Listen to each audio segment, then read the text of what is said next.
പിതാവിൻ്റെയും പുത്രൻ്റെയും പരിശുദ്ധാത്മാവിൻ്റെയും നാമത്തിൽ ആമേൻ. ഇവിടെ ഇന്ന് മാർച്ച് 28 ശനിയാഴ്ച. അമ്മേ പരിശുദ്ധ അമ്മേ, അമ്മേ പരിശുദ്ധ ദൈവമാതാവേ, കൃപാസനത്തിലൂടെ ഞങ്ങൾക്കും ഞങ്ങളുടെ ദേശത്തിനും അമ്മ മധ്യസ്ഥം തേടി തന്ന എല്ലാ അനുഗ്രഹങ്ങൾക്കും കൃപകൾക്കും ഞങ്ങളിപ്പോൾ ഹൃദയം നിറഞ്ഞ നന്ദി പറയുന്നു.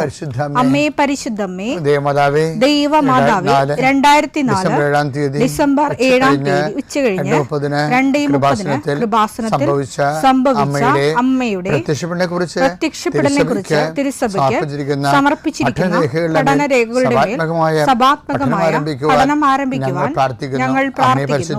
അമ്മേ പരിശുദ്ധമേ, ഭൂസ്വർലോകങ്ങളുടെ രാജ്ഞിയായ അങ്ങേയ്ക്ക് ഭൗമസംരക്ഷണത്തിനായി പ്രപഞ്ചപ്രകൃതിയെ തന്നെ തിരുസഭ പ്രതിഷ്ഠിക്കുവാൻ ഈ പ്രത്യക്ഷീകരണം വഴി ഇടയാക്കണമേ. പരിശുദ്ധമേ, ജപമാല മാതാവേ, സകല കൃപാസനം പ്രാർത്ഥനയോടും ചേർത്ത് ഞങ്ങളിപ്പോൾ പ്രാർത്ഥിക്കുന്ന ഈ കുടുംബത്തിന്റെ പ്രത്യേക നിയോഗം പറ മക്കളെ.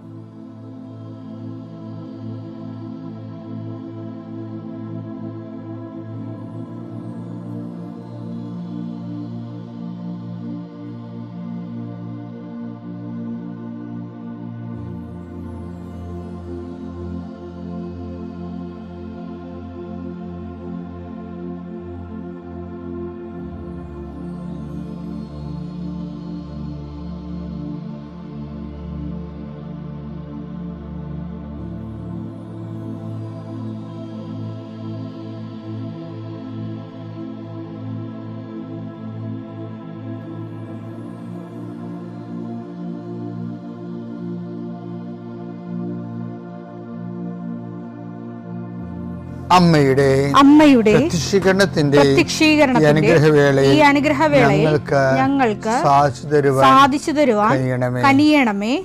ആമേൻ. വിശ്വാസ പ്രമാണം. സർവശക്തനായ പിതാവും ആകാശത്തിന്റെയും ഭൂമിയുടെയും സൃഷ്ടാവുമായ ദൈവത്തിൽ ഞാൻ വിശ്വസിക്കുന്നു.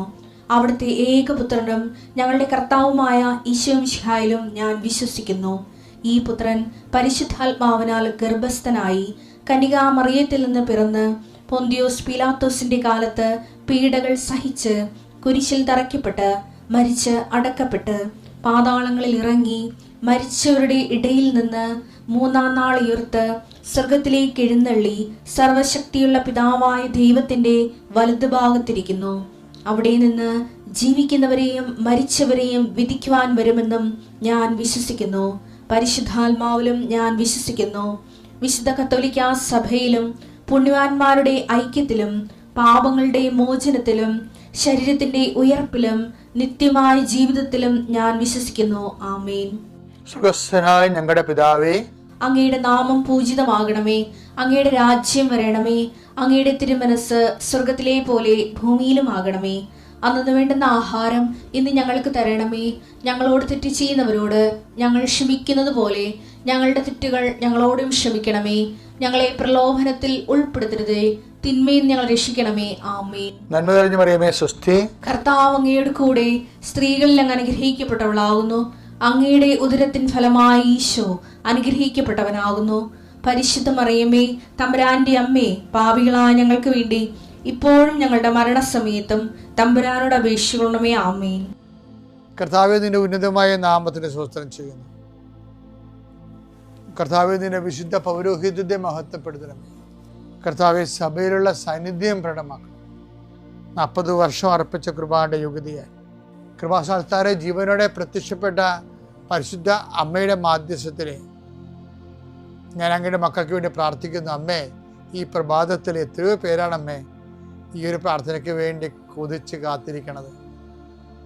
അവർക്ക് എവിടെ എന്തെല്ലാമോ കാര്യങ്ങളുണ്ട്. ഇന്ന് അവരുടെ കഴിവിൽ നിൽക്കാത്ത കാര്യങ്ങളുണ്ട്. കർത്താവേ, അങ്ങയുടെ മക്കളുടെ കഴിവിൽ നിൽക്കാത്ത കാര്യങ്ങൾ, ആ കാര്യങ്ങളെ കുറിച്ച് ഓർക്കുമ്പോൾ ഭയവും പേടിയും പ്രയാസവും സങ്കടവും നിരാശയും ഒക്കെ തോന്നുന്ന വിഷയങ്ങൾ, വ്യക്തികൾ, അതെല്ലാം യേശുക്രിസ്തുവിന്റെ നാമത്തിൽ ഞാൻ ബന്ധിക്കുന്നു.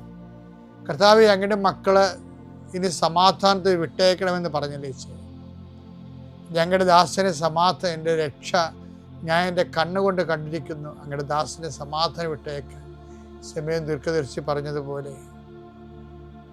അങ്ങയുടെ മക്കൾ ഈ പ്രാർത്ഥനയ്ക്ക് ശേഷം സമാധാനം കണ്ടെത്താൻ ഇടയാക്കണം പ്രാർത്ഥിക്കുന്നു. നിങ്ങളുടെ ജീവിത ചിന്തകള്, നിങ്ങളിന്ന് പോകാനിരിക്കുന്ന ഇടങ്ങള്, സംസാരിക്കുന്ന വ്യക്തികള്, ഒപ്പിടുന്ന പേപ്പറുകള്, എഴുതുന്ന രേഖകള്, എൻ്റെ മക്കള് ജീവിത ഉപായത്തിന് വേണ്ടിയും മേൽഗതിക്ക് വേണ്ടിയും ജോലിക്ക് വേണ്ടിയും ജോലിയുടെ അനുബന്ധ കാര്യങ്ങൾക്ക് വേണ്ടിയും എവിടെയെല്ലാം യാത്ര ചെയ്യുന്നു, ആരെല്ലാം സംസാരിക്കുന്നു, ഫോൺ ചെയ്തിട്ട് എന്തെങ്കിലും ഡേറ്റോ കാര്യമോ തീരുമാനമോ വാക്കോ പ്രവൃത്തിയോ തീരുമാനമോ കിട്ടാൻ വേണ്ടി കാത്തിരിക്കുന്നു. അതെല്ലാം മക്കൾക്ക് അനുകൂലമാവുകയും അത് ഈശോയുടെ നാമത്തിൽ ഞാൻ നിങ്ങളെ അനുഗ്രഹിക്കുകയും ചെയ്യുന്നു. എൻ്റെ കർത്താവേ, മനുഷ്യൻ്റെ ഭീഷണി കാരണം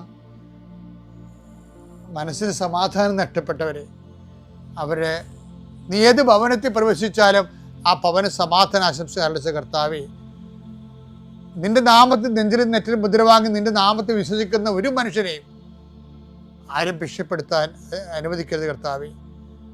അവരെല്ലാം ശത്രുക്കളെ കാണുകെ വിരുന്നൊരുക്കുന്ന ദൈവത്തിൻ്റെ ശക്തിവിശേഷം നിനക്കായി വിരുന്നൊരുക്കട്ടെ. നിൻ്റെ എല്ലാ ശത്രുക്കളുടെയും മുന്നിൽ നിത്യം പിതാവും പുത്രനും പരിശുദ്ധാത്മാവും സർവ്വേശ്വര എന്നേക്കും ആമേൻ.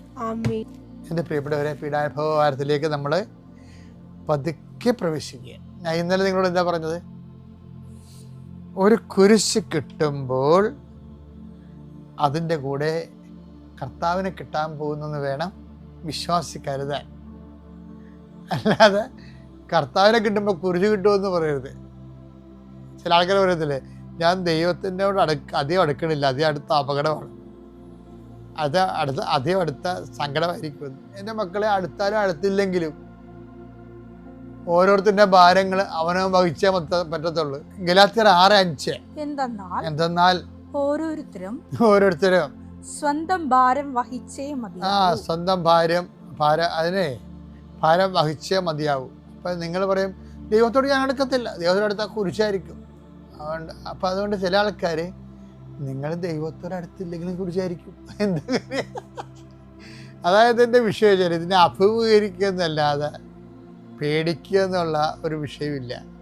ഈ മിശാചരിത്രം പണ്ട് ജീസസ് എന്നും പറഞ്ഞ് ഒരു സിനിമ കണ്ടിട്ട് 75 സിനിമയാണ് ജീസസ്, മലയാള സിനിമയാണ്.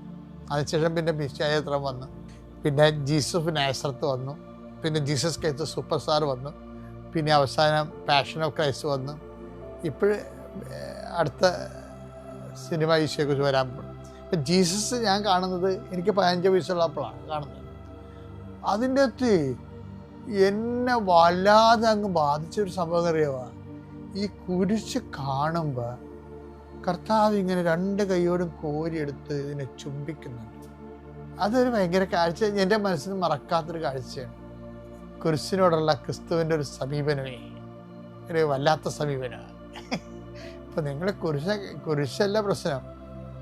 ഞാൻ ഇന്നലെ നിങ്ങൾ പറഞ്ഞില്ല എന്താണ്? ഒരു കുരിശ് കിട്ടുമ്പോൾ അതിൻ്റെ കൂടെ കർത്താവിനെ കിട്ടുമെന്ന് ഓർക്കണം. അല്ലാതെ കർത്താവിനെ കിട്ടുമ്പോൾ കുരിശ് കിട്ടുമെന്നല്ല ഓർക്കേണ്ടത്. അത് പിശാചൻ അങ്ങനെ ഓർക്കണത്. അപ്പം അതുകൊണ്ട് ഞാനിപ്പോൾ നമ്മൾ പറയാൻ പോകുന്ന വിഷയം എന്ന് പറയുന്നത്, കർത്താവ് പറഞ്ഞൊരു വാക്കുണ്ട്, ചിലത് ജീവിതത്തിൽ കുരിശായിരിക്കും. നമ്മൾക്ക് അത് ഒന്നും ചെയ്യാനില്ല, ജസ്റ്റ് അക്സെപ്റ്റ് ചെയ്യാനേ ഉള്ളൂ. പിന്നെ എന്താണ്?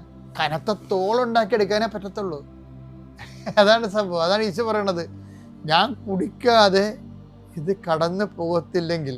ഇപ്പം രണ്ടാമത്തെ ഈശോ ഗെത്സെമനിൽ പോയി പറഞ്ഞത് എന്താ? രണ്ടാമത് ഈശോ ഗെത്സെമനിൽ പോയി പ്രാർത്ഥിക്കണത് എന്താ? രണ്ടാമതും മൂന്നാമതും അത് തന്നെ പറയണത്, വാക്കിലൊന്നും മാറ്റമൊന്നും ഇല്ല. മത്തായി 26:42 രണ്ടാം പ്രാവശ്യവും അവൻ പോയി പ്രാർത്ഥിച്ചു, എന്റെ പിതാവേ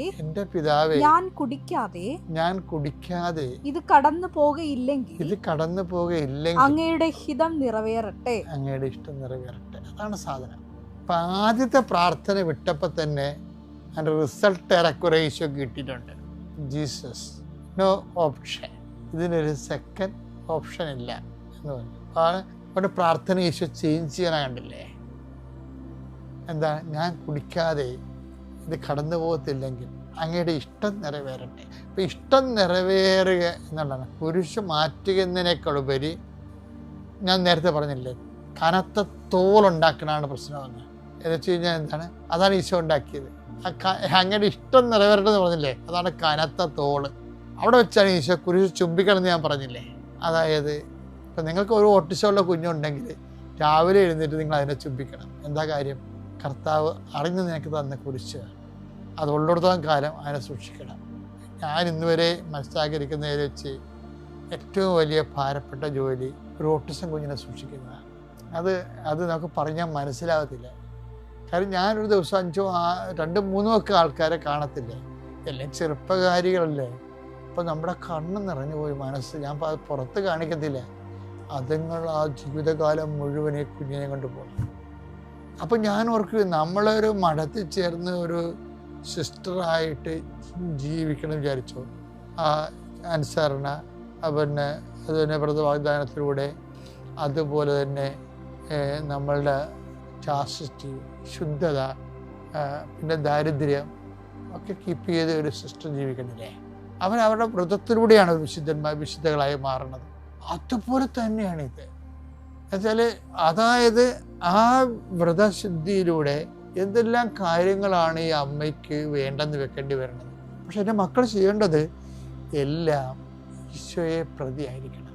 ഒരു കുരിശ് നമ്മൾ പറയണത് കുരിശിൻ്റെ അടയാളത്താൽ ഞങ്ങളുടെ ശത്രുക്കൾ എന്നല്ല പറയണത്, വിശുദ്ധ കുരിശിൻ്റെ അടയാളത്താൽ എന്നാണ് പറയണത്.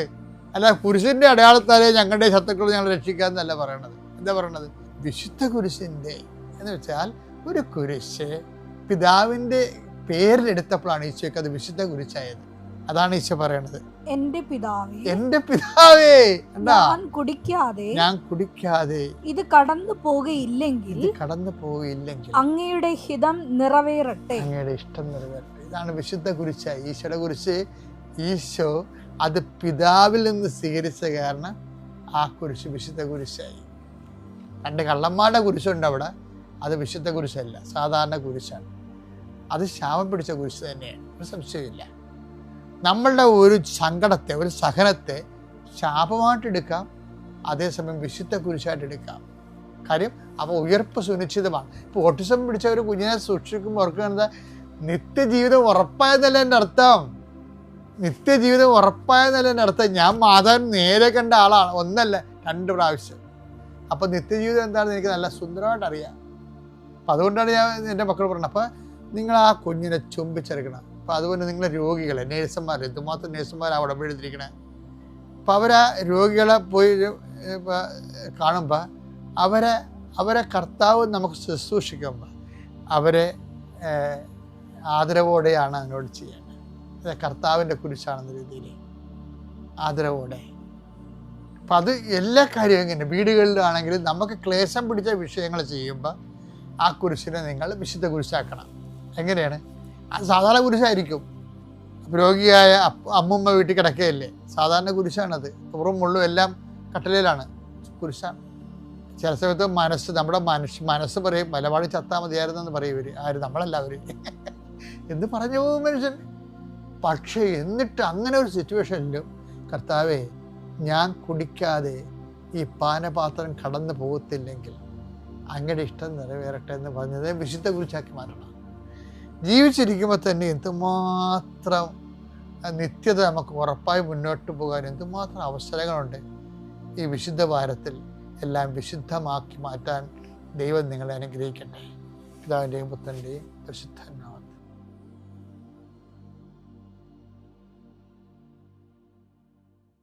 അത്യപൂർവ ദൈവാനുഭവങ്ങൾ ഇനി നിങ്ങൾക്കും സ്വന്തം. ഈ യൂട്യൂബ് ചാനൽ ഇതുവരെ സബ്സ്ക്രൈബ് ചെയ്തിട്ടില്ലെങ്കിൽ ഇപ്പോൾ തന്നെ സബ്സ്ക്രൈബ് ചെയ്യുക. ഈ വീഡിയോ ഇപ്പോൾ തന്നെ നിങ്ങളുടെ സുഹൃത്തുക്കൾക്ക് ഷെയർ ചെയ്തുകൊണ്ട് കർത്താവിൻ്റെ പ്രേക്ഷിതരാകുക.